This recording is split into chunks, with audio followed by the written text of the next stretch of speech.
Hey guys, how you doing? Hope you're well. Hope you're doing good. I wanted to talk today about sex and sexuality. And you know, we just are in a culture where here in the West, here in America, where it is inundated with sex. I mean, every way you turn, it's really, really out of control, and it's too much. And so, I mean, where to even start? You know, I really want to start with talking about youthful lusts. 2 Timothy 2:22 says, "Flee from sexual lusts," and then it goes on to talk about living a righteous life. And I find it interesting that the verse says youthful lusts. And I think the assumption is that as you grow and mature, these are things that you get control over. There's another verse that says flee sexual immorality, right? And so we could play around with what sexual immorality actually is, and does it mean certain things? But at the end of the day, God is holy, and we have to live our life in holiness, right? And so I just wanted to talk about myself, my story a little bit. When I really take a look at myself, and first, let me go ahead and say this. This is nothing but the Lord. I am extremely private. Like, being on here talking, period, is okay. I am extremely private. And so he's called me to do this. And my prayer is that someone will listen and at least begin to think about their sexual history, their dating history, the affections they hold in their heart, and why. So for me, when I look back at my life, I have experienced a lot of trauma at the hands of men. And some things happened like, whoa, out of the blue. And some things I did not use wisdom about. And I walked myself into certain situations naively thinking that nothing crazy could happen. And the crazy things happened or attempted to happen, right? And so I think when it comes to sex and sexuality, we have to be very careful with sex and sexuality because it is sacred. The act is sacred. Our bodies are absolutely sacred. Just about any kind of belief system speaks about the body and the sacredness of sex. Now, what they do with that sacredness, is another issue. But I think I didn't really have I grew up like most of us on like music videos and TV. And although TV is not as crazy, TV wasn't as crazy as it is now, there still were like sexual themes and jokes in the music, like the love songs, R&B love songs, hip hop rap songs. Like, the casualness of it all was just like, oh, okay, so this is, people are sexual, right? So I really approached sexuality from a naive way. Or actually, no, in my head it wasn't naive. I felt like I know what this is. I know what I'm doing, right? And so but over time, see, this is the thing about it. When you are not mindful of when you don't have a certain self-worth and you're not mindful about the power of sex, and you are not submitted to God in your sexuality, you will inevitably find yourself in situations where there are sexually, what would be a good word? Where there are scary things that happen when it comes to sex, whether, someone tries to take it from you, or whether, you are coerced into going farther than you want to go, or whether you think you big bank Hank, you big and bad, and you get into a situation, you're like, ooh, I'm not about that life, but you're in a situation. And so I think there was this drive inside of me that was, I know it's cliche, like, people say all the time, I was doing these things looking for love. Uh, yeah.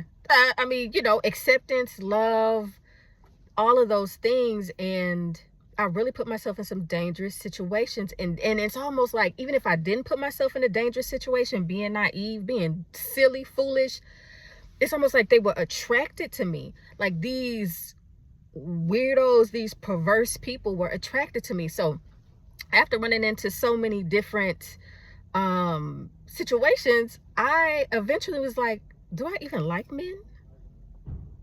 They're low-key horrible, even though I really desire to be with one man. Like, I'm really trying to get chose, but they are horrible.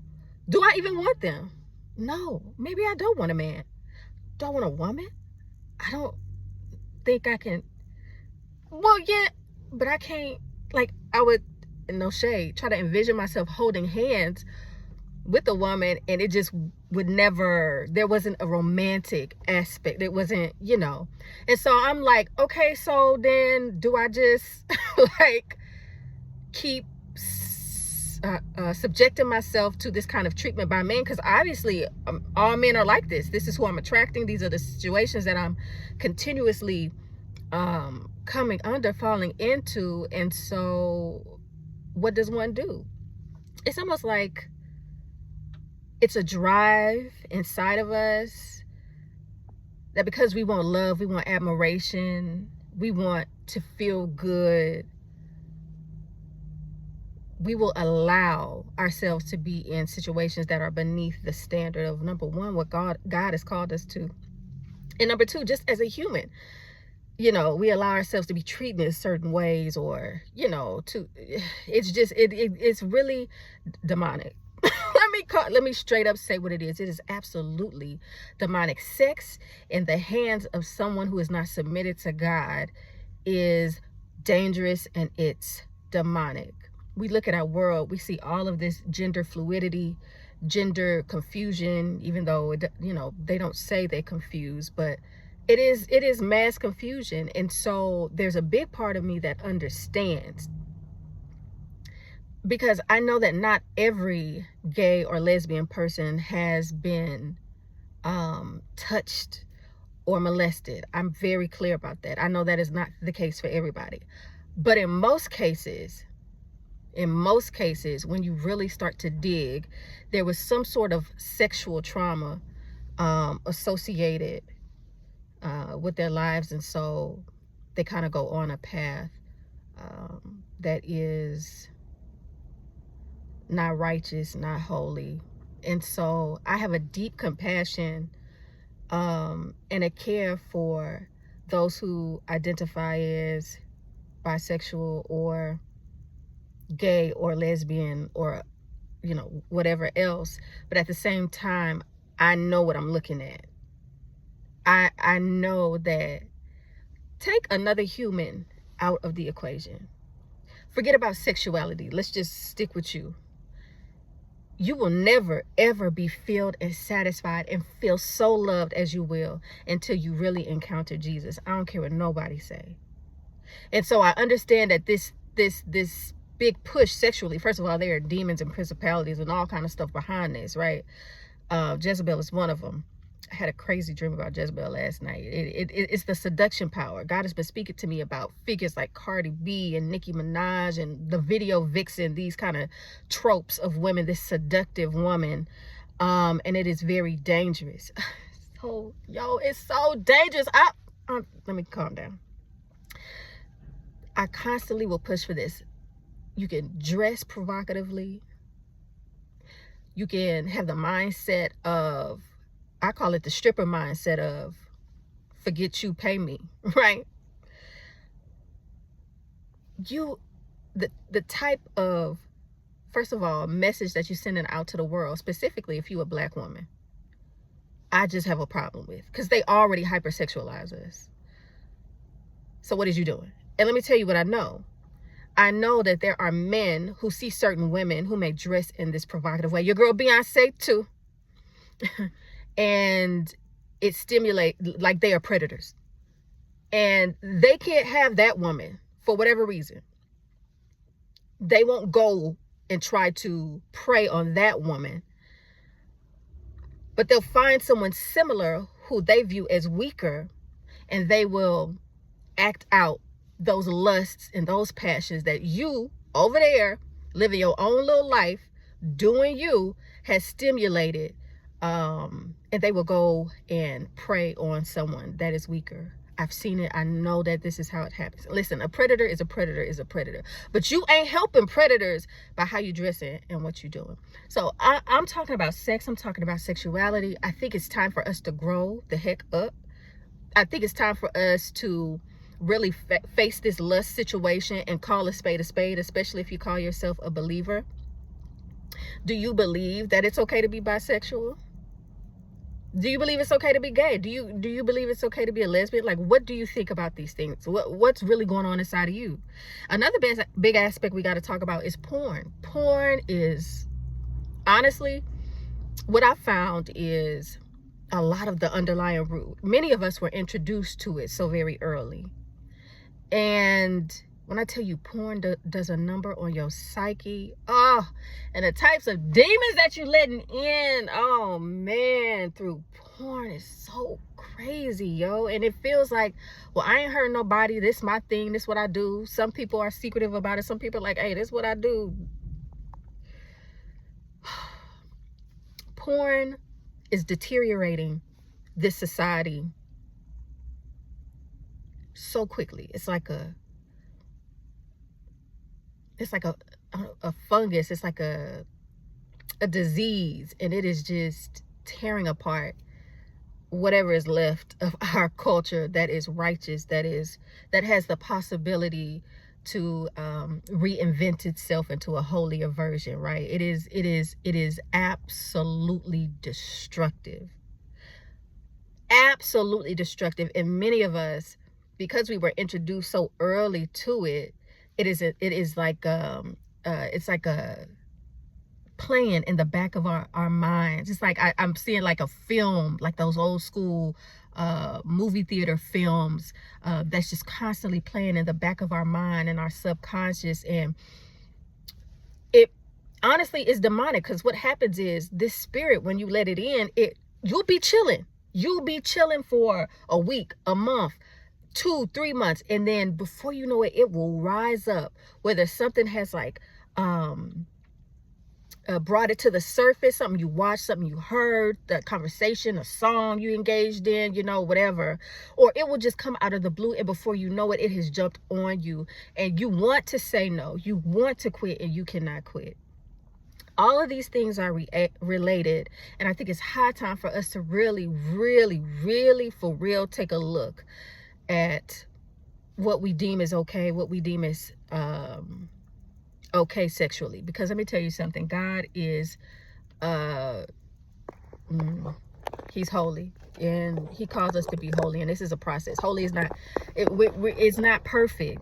It's not perfect, but it's like increasingly getting more and more pure, more and more cleansed, right? We should not be participating in youthful lusts, the same stuff we was involved in when we were younger or before Christ, right? There's this process that we are always growing, always becoming more and more like the Son, more and more like Jesus. And so it's time to really and sometimes there really needs to be deliverance. Sometimes there are soul wounds, there are traumas that have happened, or there are wrong mindsets, strongholds that allow for these unclean spirits to come in. And when they're ready to eat, when they're ready to get satisfied, when they're ready to destroy your life a little bit more, they rise up. And you like, yo, I was just doing so good. And before you know it, you hopped in a whole situationship, and now you doing the thing that you got to deliver from, or you was like, okay, God, I'm not going to do that no more. You watching the porn, and you like, this thing is serious, man. There are people who are out here taking people out of this earth after they finish what they do to them sexually. I'm trying not to get too explicit and wild on here, but this thing is so serious. I mean, the things that I've seen, now I'm not just talking about documentaries I've watched or stories I've heard, the things I've seen.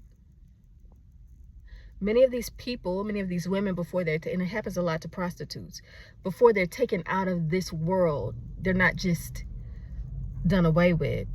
A lot of times they're raped. Anyway, I'm saying this is serious. And I know this is on God's heart for us to get our act together and to come to him to say, okay, I really need help with this thing. I've been struggling, or I like this. I feel like this is who I am, but you show me who I am and please help me, right? It's humility. Oh, it's time to be humble, y'all. So I hope this made sense. I hope this speaking to someone. I hope this is a confirmation. It is possible to live sexually pure. It is possible to be brand new in the sexuality arena. Trust me.